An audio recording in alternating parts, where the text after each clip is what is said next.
Mi sacerdote reveló mi secreto oscuro, y ahora enfrento un destierro social. Mi vida, hasta ese momento, había sido un lienzo pintado con los colores de la tradición y la devoción en el pequeño pueblo de Santa Marta. Cada día transcurría con la aparente perfección de una postal antigua, donde las fachadas de las casas parecían sonreír y el aire olía a pan recién horneado y a incienso de iglesia.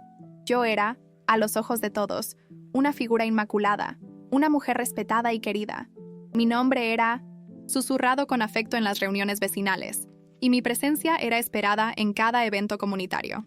Impartía catequesis a los niños, viendo la inocencia en sus ojos mientras les hablaba de fe, y organizaba con esmero los eventos benéficos de la iglesia, creyendo firmemente en el poder de la caridad. Mi hogar, para la comunidad, era un modelo de virtud y piedad, un faro de estabilidad en un mundo que a menudo parecía incierto. Mi esposo y mis hijos eran mi orgullo, y juntos formábamos esa imagen de familia perfecta que tanto se valoraba en Santa Marta. Pero bajo esa fachada pulcra, bajo el velo de la normalidad y la devoción, yacía un secreto que me roía el alma, un dolor profundo y silencioso que había guardado celosamente durante más de 20 años. Era una herida que nunca terminaba de cerrar. En mi juventud, en circunstancias de extrema necesidad y una vergüenza que me ahogaba, di en adopción a un hijo. La decisión me había desgarrado, dejando un vacío que ninguna sonrisa, pública o acto de caridad podía llenar. Para mí, era un pecado que cargaba en el alma, una cicatriz invisible, un remordimiento constante. Para el pueblo, sin embargo, sabía que no sería un error perdonable, sino una condena, una sentencia social que borraría de un plumazo toda la vida que había construido con tanto esmero. Vivía con el miedo constante de que ese hilo frágil se rompiera, revelando la verdad y desatando el juicio implacable de Santa Marta. Cada mirada de admiración me parecía un engaño, cada elogio una espada sobre mi cabeza. La culpa era una sombra que se arrastraba detrás de mí, por mucho que intentara huir de ella. El peso de ese secreto se volvió insoportable. Una noche, tras una semana de sueños perturbadores y un nudo constante en el estómago, sentí que mi espíritu no aguantaría más. Necesitaba paz, una absolución que solo la fe podía conceder. Había llegado un nuevo párroco al pueblo, el padre Esteban, un hombre de mirada penetrante y voz grave, que se presentaba con un celo renovado por la moralidad. Con el corazón latiéndome con fuerza en el pecho y las manos temblorosas, me acerqué a él en el confesionario. Con la voz apenas un susurro, entre lágrimas contenidas y sollozos ahogados, le revelé mi dolorosa historia, la verdad de mi hijo entregado en adopción. Hablé de la necesidad, de la juventud, de la soledad. Esperaba consuelo, discreción, la guía que un pastor ofrece a su oveja perdida. Esperaba el perdón de Dios y la comprensión de un hombre de fe, pero lo que recibí fue el fuego de su celo. El padre Esteban, con su interpretación rígidamente dogmática de las Escrituras, se percibía a sí mismo como el guardián moral de Santa Marta. Su misión, según él, era la purificación de la comunidad, y eso, para él, exigía la exposición pública de los pecados ocultos. No había espacio para la compasión, solo para la rectitud inflexible. Durante la misa dominical, que se sintió eterna y opresiva, el padre Esteban subió al púlpito. Su sermón comenzó de manera general, pero pronto un escalofrío me recorrió la espalda. Describió con detalles suficientes un pecado oculto de abandono filial, sin mencionar nombres, pero con una precisión escalofriante que solo él y yo conocíamos. Sentí cómo las miradas furtivas de la congregación se posaban en mí, cómo los susurros empezaban a tejerse entre los bancos. El aire se volvió denso, irrespirable. Mi corazón se encogió hasta casi detenerse. Sabía, con una certeza helada, que todos sabían. La máscara se había caído. La humillación pública fue solo el principio. Después de la misa, el padre Esteban no se detuvo. Con una frialdad que aún me duele recordar, se lo reveló de forma más explícita a miembros clave de la comunidad, y lo que fue aún más devastador, a mi propia familia, a mi esposo, a mis hijos. Vi sus rostros, el shock, la confusión, la traición reflejada en sus ojos. En ese instante, la mecha del escándalo se encendió, y mi vida se desmoronó a mi alrededor como un castillo de arena. Mientras el mundo se venía abajo, una pequeña chispa de recuerdo, de información olvidada, comenzó a brillar en mi mente. Durante años, como voluntaria en la administración de la iglesia, había tenido acceso a los registros financieros. Era una tarea sencilla, rutinaria, pero que me había puesto en contacto con cada detalle de las entradas y salidas de dinero. Fue entonces, en medio de la contabilidad, que descubrí algo. El padre Esteban, a pesar de sus sermones sobre la honradez y la caridad desinteresada, había estado desviando en secreto una parte de los fondos de beneficencia de la iglesia. Utilizaba este dinero para apoyar el negocio fallido de un pariente lejano, un hombre al que él mismo había repudiado públicamente por su vida disoluta, usando el púlpito para condenar su falta de moral. Poseo copias de extractos bancarios y registros internos de la iglesia, cuidadosamente archivados, que prueban sin lugar a dudas su malversación. Una hipocresía que, si se revelara, socavaría por completo su autoridad moral, destruyendo la misma imagen de rectitud que usaba para condenarme. Era mi ventaja secreta, un arma que nunca quise empuñar, pero que ahora, en mi desesperación, comenzaba a sentir en la palma de mi mano. El eco de las palabras del padre Esteban resonaba en mi cabeza como una sentencia. Un pecado oculto de abandono filial, había dicho, y aunque no pronunció mi nombre, la forma en que su mirada se posó en mí, la pausa dramática antes de continuar, fue suficiente. Un escalofrío helado me recorrió la espalda, más frío que cualquier brisa invernal en Santa Marta. Sentí los ojos de la congregación sobre mí, no con la calidez de siempre, sino con una curiosidad mórbida, mezclada con juicio. Mi corazón se encogió, un nudo apretado de vergüenza y terror. Sabía que mi vida, la que con tanto esmero había construido, acababa de desmoronarse. La iglesia, mi segundo hogar, se convirtió en un campo de batalla. Al salir de misa, las sonrisas habituales se habían congelado. Los saludos eran breves, las miradas esquivas. Sentí el peso de cada murmullo, de cada cabeza que se giraba discretamente.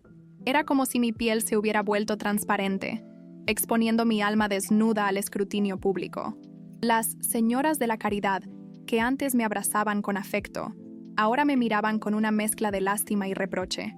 El padre Esteban, con su aura de santidad intocable, se había asegurado de que mi pecado fuera el tema de conversación en 1900 en cada esquina del pueblo. No tardó en revelarlo a los pilares de la comunidad, a mis vecinos, y lo más doloroso, a mi propia familia. La primera en sentir el impacto fue mi hija menor, Sofía. Volvió de la escuela con los ojos enrojecidos y un labio tembloroso. «Mamá, ¿es verdad lo que dicen? ¿Que diste a un bebé?» Su voz era un hilo fino de dolor, y la pregunta, aunque esperada, me atravesó como una daga. Mi hijo mayor, Mateo, intentó ser fuerte, pero la humillación era evidente en su postura, encorvada, en su silencio. Él, siempre tan orgulloso de su madre, ahora era el blanco de burlas crueles. «Tu mamá es una pecadora», le habían dicho. Ver el sufrimiento en sus rostros, saber que yo era la causa, era un tormento que superaba cualquier vergüenza personal. Mi hogar, antes un refugio de paz, se transformó en un campo minado. Mi esposo, Juan, un hombre de fe sencilla y corazón noble, estaba destrozado. La revelación lo golpeó con la fuerza de un rayo. Sus ojos, que siempre me habían mirado con amor incondicional, ahora estaban llenos de una confusión dolorosa, de una ira silenciosa que me hacía encogerme. «¿Por qué, Elena? ¿Por qué nunca me lo dijiste?» Su voz era apenas un susurro, pero su dolor era palpable. Intenté explicar, balbucear las circunstancias de mi juventud, la desesperación, la vergüenza insoportable, pero las palabras se sentían vacías, insuficientes frente a 20 años de silencio.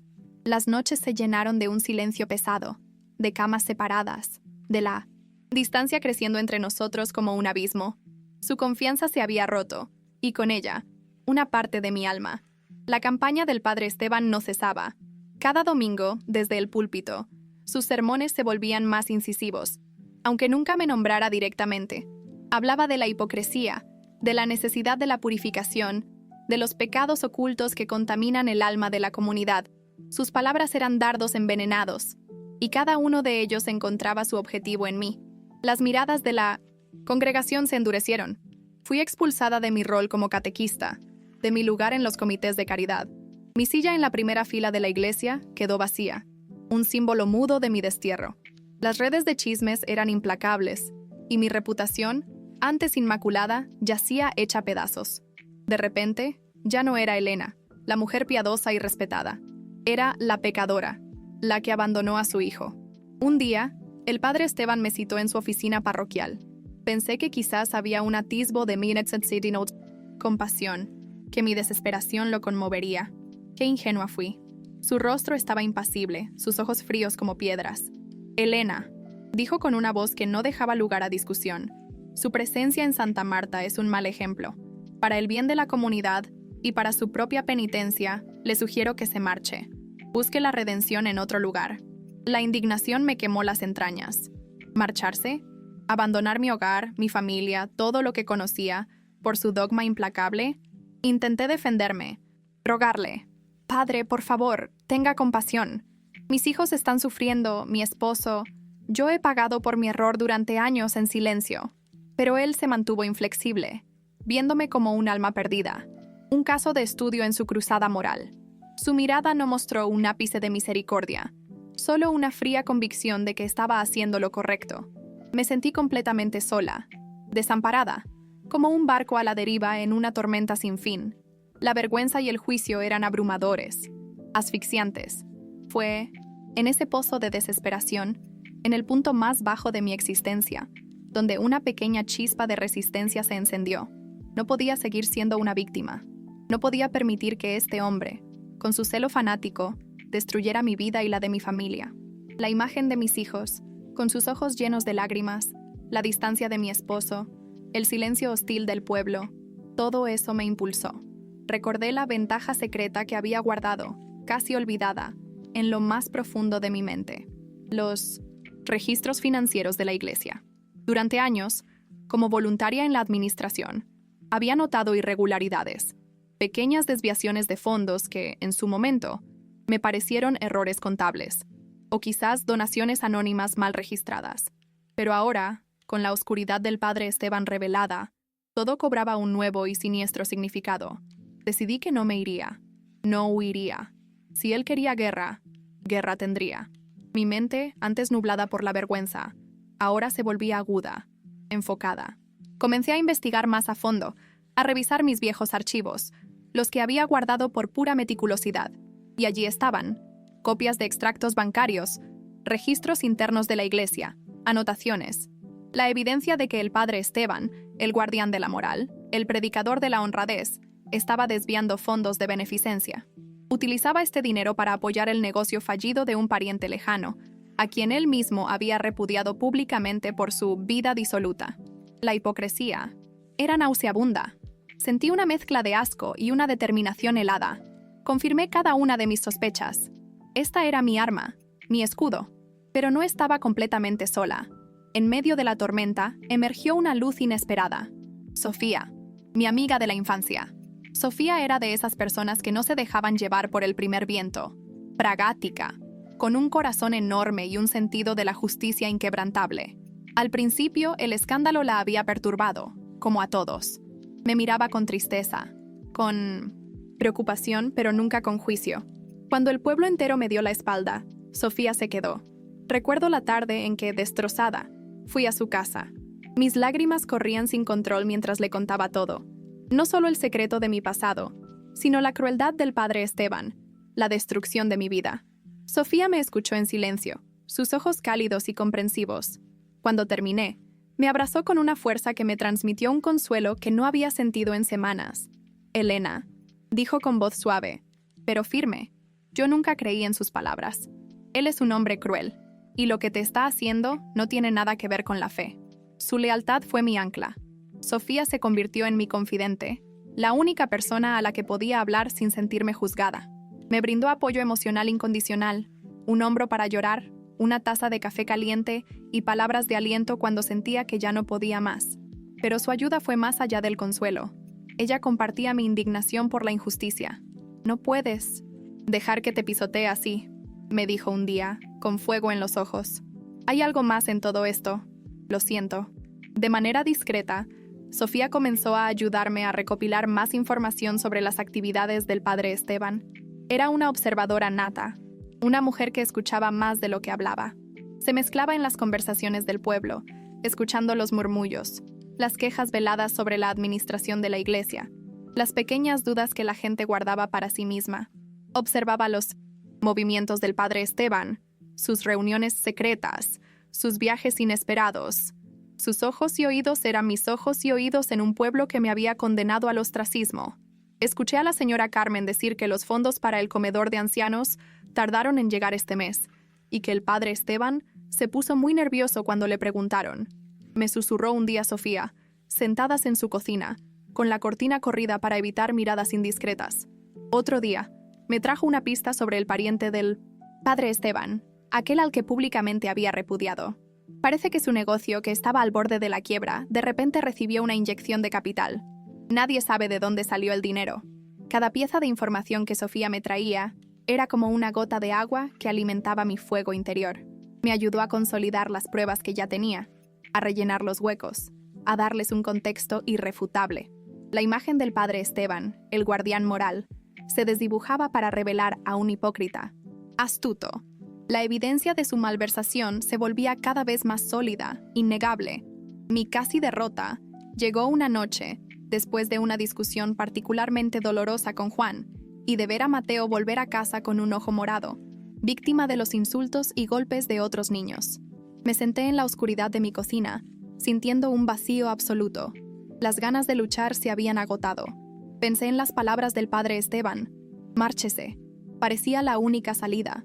Huir, desaparecer, llevar mi vergüenza, lejos de mis hijos, de mi esposo, de este pueblo que me había juzgado y condenado. Las lágrimas volvieron, amargas y agotadoras. ¿De qué servía luchar? ¿De qué servía tener pruebas si nadie me creería? Si mi reputación ya estaba destruida. Pero entonces algo se rompió dentro de mí. No era el sonido de un colapso, sino el de una cadena que se rompe. Vi el rostro de mis hijos, no solo el dolor, sino la confusión, la injusticia. Vi el rostro de Juan, su sufrimiento, y vi el rostro del padre. Esteban, su autosuficiencia, su crueldad disfrazada de piedad. No podía permitir que él ganara. No podía permitir que mi silencio, mi vergüenza, lo envalentonaran. No era solo mi reputación, era la verdad, la justicia para mi familia y para el pueblo que él estaba engañando. En ese momento, la desesperación se transformó en una rabia fría y controlada. La decisión fue inquebrantable. No me marcharía, no me callaría. Usaría mi ventaja secreta. Usaría cada fragmento de evidencia, cada extracto bancario, cada registro interno, cada pista que Sofía me había ayudado a desenterrar. No solo para defenderme, sino para exponer la verdadera cara del padre Esteban. La vergüenza se disipó, reemplazada por una determinación férrea.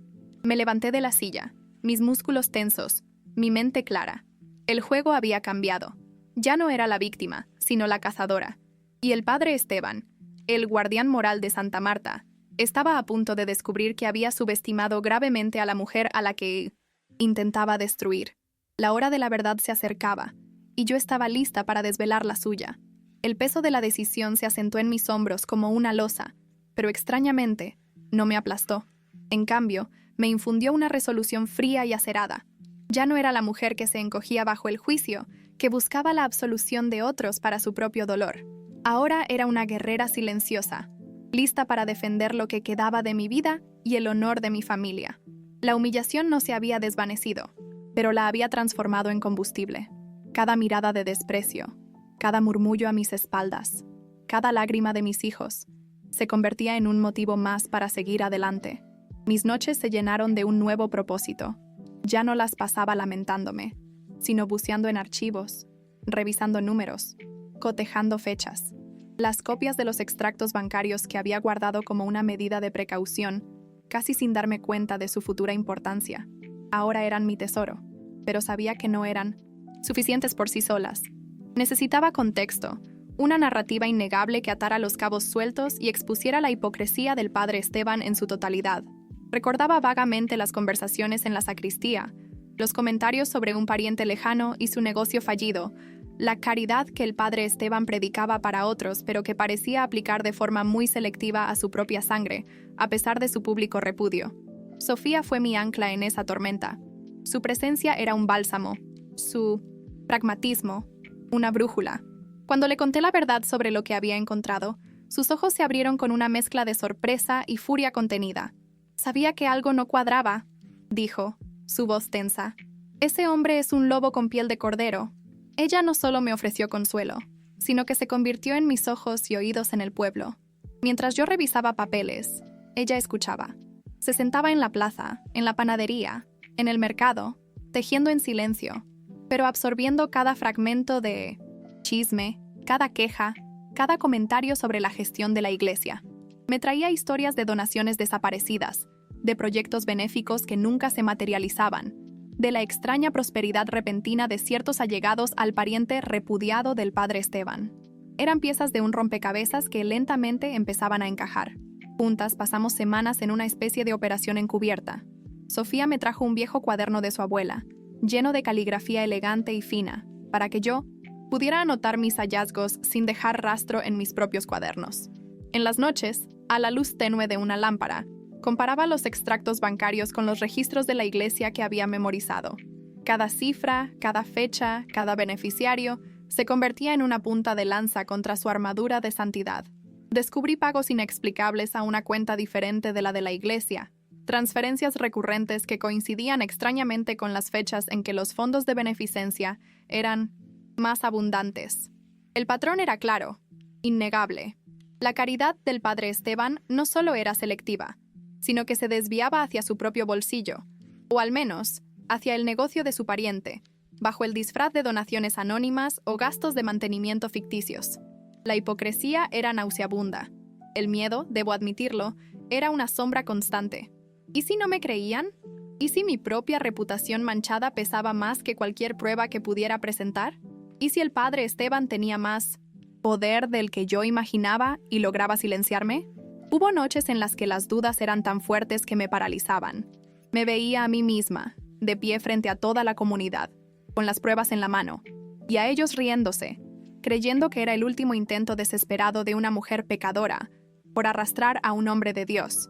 Pero entonces, recordaba los ojos llorosos de mi hijo cuando regresaba de la escuela, las miradas esquivas de mis amigas de toda la vida, el dolor silencioso de mi esposo, y el miedo se transformaba en una rabia helada, una determinación inquebrantable.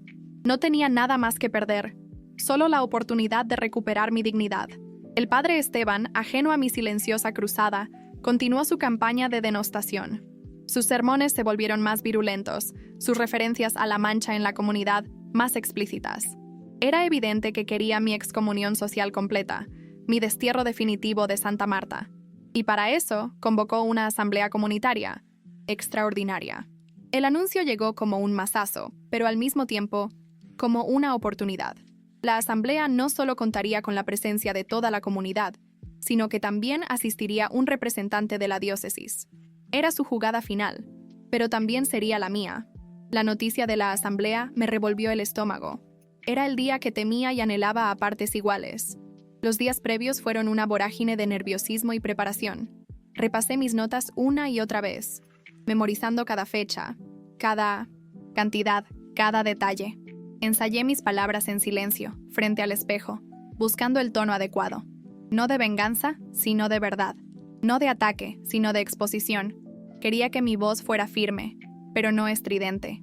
Clara, pero no agresiva. Sofía me escuchaba pacientemente, ofreciendo sugerencias, tranquilizándome con su mirada de acero. «Recuerda por qué lo haces», me decía, posando una mano firme en mi hombro.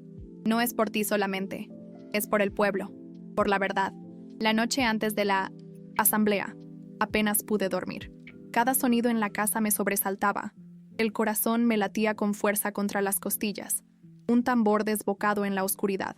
Me levanté antes del amanecer, la mente clara, el cuerpo tenso.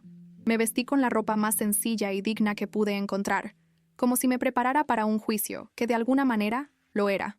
Mi esposo, que había permanecido en un estado de confusión y dolor desde la revelación del padre Esteban, me miró esa mañana con una expresión que no había visto en semanas, una mezcla de preocupación y una incipiente esperanza. «Ten cuidado», me dijo, su voz apenas un susurro. Asentí, sintiendo el peso de su apoyo, el peso de todo lo que estábamos arriesgando. Cuando llegué a la iglesia, acompañada por Sofía, el ambiente era palpable. La nave estaba abarrotada, más que en un domingo de Pascua.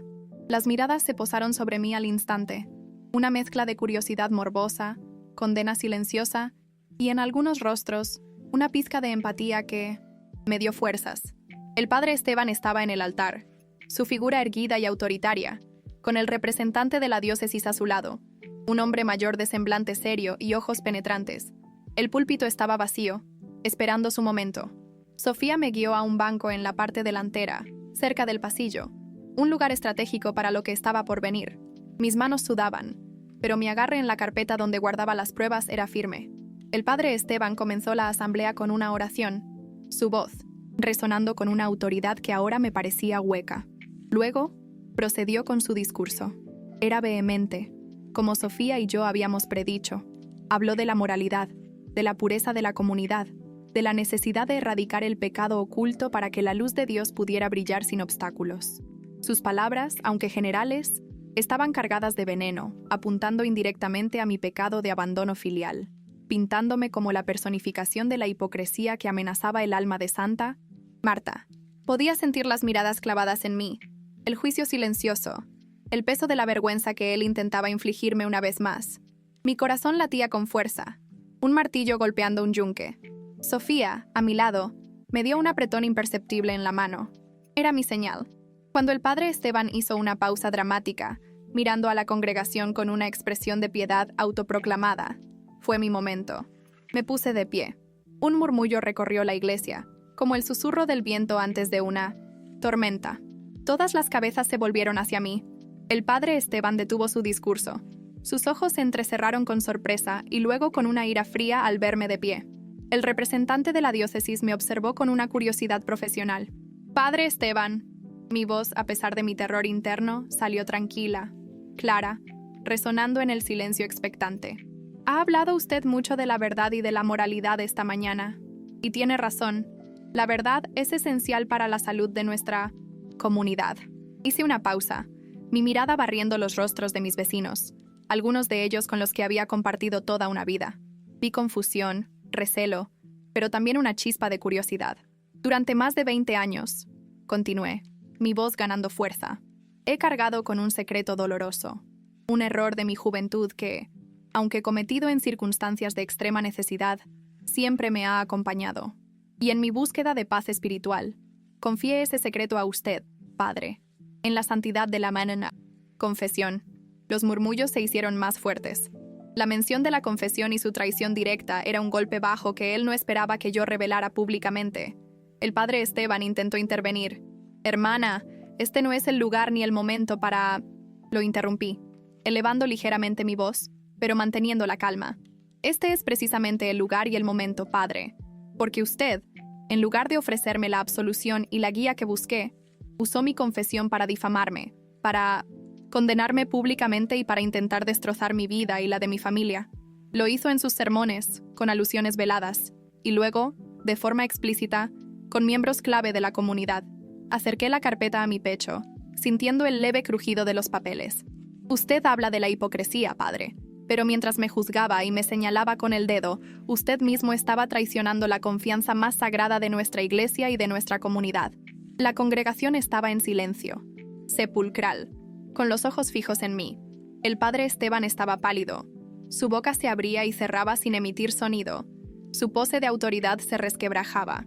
Durante años, continué, he sido voluntaria en la administración de esta iglesia, y durante ese tiempo tuve acceso a los registros financieros.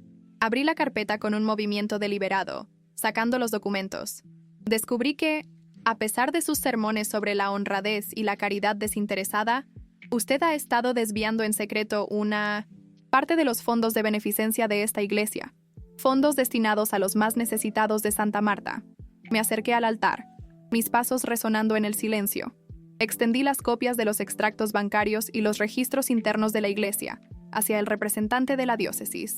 Aquí tiene, monseñor, pruebas documentadas, transferencias a una cuenta personal, gastos ficticios, dinero que se desvió para apoyar el negocio fallido de un pariente lejano, al que usted repudiaba, públicamente por su vida disoluta, todo mientras nos exigía a nosotros la más estricta moralidad y sacrificio.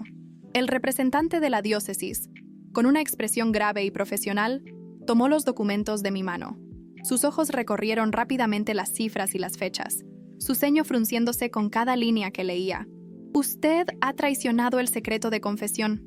Mi voz, ahora, Vibraba con una indignación contenida y ha traicionado la confianza económica de esta comunidad. Ha abusado de su púlpito no para guiar, sino para destruir, no para servir, sino para enriquecerse o beneficiar a los suyos, a expensas de los verdaderos necesitados. El padre Esteban, que hasta ese momento había estado mudo, estalló. ¡Mentiras! ¡Calumnias! Esta mujer intenta difamarme para desviar la atención de sus propios pecados. Es una pecadora, una manipuladora. Su voz era estridente, descontrolada, su rostro enrojecido de rabia. Pero sus palabras no tuvieron el efecto deseado. La gente ya no lo miraba con reverencia, sino con una mezcla de shock, confusión y una naciente indignación. Las pruebas en las manos del representante de la diócesis eran tangibles. Los murmullos se alzaron de nuevo, esta vez no contra mí, sino contra él. Las caras de los feligreses, que antes me habían juzgado, ahora reflejaban la incredulidad y la traición. ¡Silencio!, gritó el padre Esteban, golpeando el púlpito con la palma de la mano. Pero su voz ya no tenía el poder de antes. Se había desenmascarado a sí mismo, su fachada de santidad se había derrumbado ante los ojos de todos. El representante de la diócesis, con los documentos en la mano, se dirigió a la congregación con una voz serena pero firme. La hermana ha presentado pruebas muy serias. Esto requiere una investigación inmediata y exhaustiva. Miró al padre Esteban, cuya expresión se había transformado de la ira a un pánico gélido. Padre Esteban, le ruego que permanezca en su residencia parroquial mientras se lleva a cabo esta investigación. Se le prohíbe oficiar misa o cualquier sacramento hasta nuevo aviso. La derrota en el rostro del padre Esteban fue absoluta. Su arrogancia se desplomó como un castillo de naipes. Se encogió, su mirada vacía. Su figura que antes proyectaba autoridad, ahora parecía pequeña y humillada. La congregación, que antes lo había venerado, ahora lo veía con ojos de decepción y desprecio. Algunos comenzaron a gritar, no solo por mí, sino por la traición a su fe, a su confianza. La indignación era un fuego que se extendía rápidamente. La asamblea se disolvió en un caos de voces, de gente levantándose, de murmullos airados. Sofía me abrazó fuerte, sus ojos brillando con lágrimas de alivio y orgullo. Mi esposo se abrió paso entre la multitud y me envolvió en sus brazos, su rostro surcado por la emoción. «Lo hiciste», susurró, su voz rota. «Lo hiciste». Para el padre Esteban, las consecuencias fueron rápidas y devastadoras.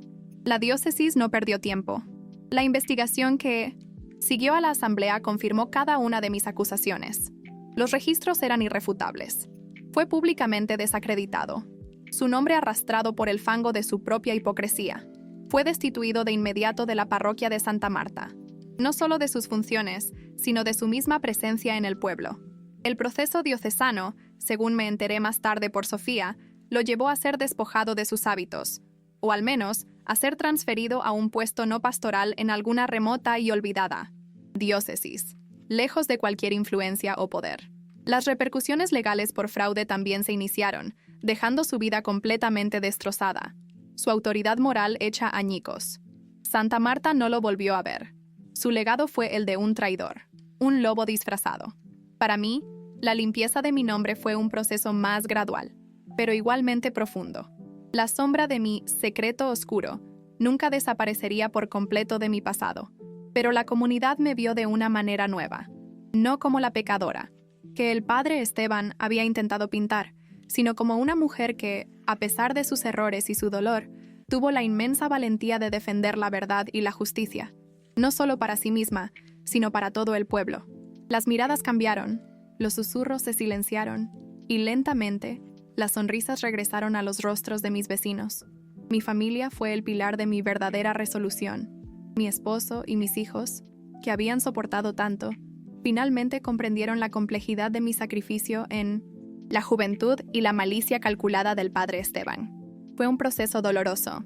Sí, hubo conversaciones difíciles, lágrimas derramadas, pero también una honestidad brutal que nunca antes habíamos permitido en nuestra relación. Construimos un nuevo fundamento, más fuerte, basado en la verdad completa y la comprensión mutua. Mis hijos, liberados del acoso, volvieron a sonreír y a sentirse seguros. Mi esposo y yo, después de años de silencio sobre mi pasado, descubrimos una intimidad y un respeto que antes no conocíamos. Encontré un nuevo lugar en la comunidad de Santa Marta. Ya no era un ícono de piedad intachable, la mujer que organizaba eventos benéficos con una sonrisa perfecta. Era algo más auténtico, más humano. Me convertí en una voz respetada por mi compasión, por mi entendimiento de las complejidades de la vida y, sobre todo, por mi inquebrantable lucha por la verdad. La gente venía a mí no para pedirme consejos religiosos, sino para buscar una escucha empática, para hablar de sus propios dilemas, sabiendo que yo no los juzgaría. Mirando hacia atrás, hacia aquella mujer que fui, tan consumida por la vergüenza y el miedo, me doy cuenta de lo lejos que he llegado. Mi secreto, que creí que me destruiría, terminó siendo la chispa que encendió mi fuego interior. La traición del padre Esteban, la herida más profunda, se convirtió en el catalizador de mi propia fortaleza. Aprendí que la verdadera fe no reside en la observancia rígida de las normas, sino en la compasión, en la misericordia, en la búsqueda incansable de la verdad, incluso cuando esa verdad es incómoda. Santa Marta cambió, y yo cambié con ella. Y en esa transformación, encontré no solo la redención, sino la libertad de ser yo misma, con todas mis imperfecciones y mi historia, y saber que, al final, la verdad siempre, siempre encuentra su camino.